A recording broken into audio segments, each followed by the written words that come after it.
Well, they're certainly plausible. They are not the first allegations we've had. We've had allegations from other defectors who have left North Korea.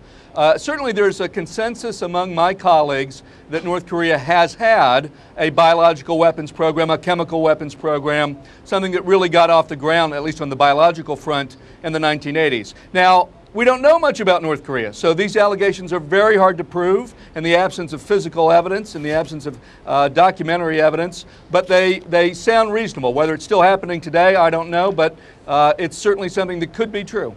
And we all know how dangerous it is to assume anything on weapons of mass destruction and dictators following Iraq. I mean, is there any verifiable, confirmed data that we have about these programs?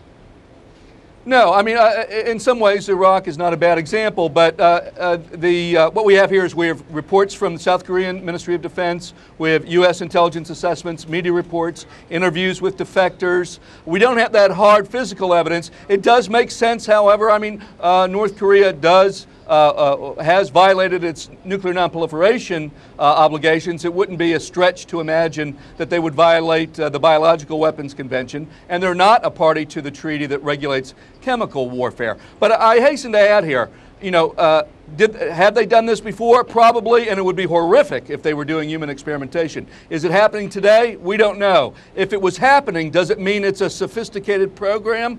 No, there's a difference between just because you may do human testing doesn't mean you have a big, powerful military weapon that you can use. Actually, biological weapons tend to be very poor military weapons. That's why countries tend to prefer nuclear weapons, and that's where North Korea has spent the bulk of its effort. I suppose you could say, though, it's also perhaps in Pyongyang's interest to have stories like this circulate every now and then. They seem to always want to suggest that they're a huge threat to everyone else around them.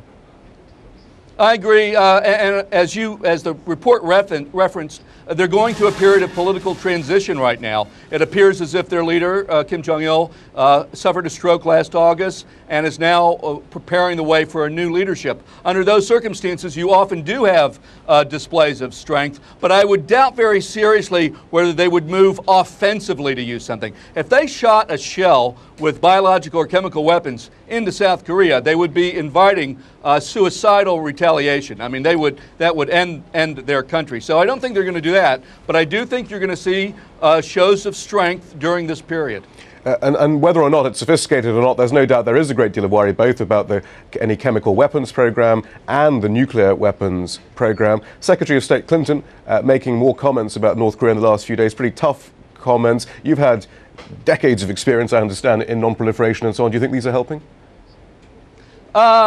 In a word, no. I mean, I think the comment that riled the North Koreans was she compared them to teenagers and to children. Well, you know, that's probably just not the way a Secretary of State should talk about these things. On the other hand, the North Koreans, their rhetoric is often exuberant and exaggerated. At the end of the day, though, whether these comments were appropriate or not, they don't matter. What is driving things in North Korea right now is this internal political transition. That's all the leadership cares about. And what the outside world says or does, whether it's sanctions or name calling or nice words for that matter, I think is all sort of in the background to what is the main stage activity here, which is this transition to a new political leader. That's what I think will dominate North Korean decision making.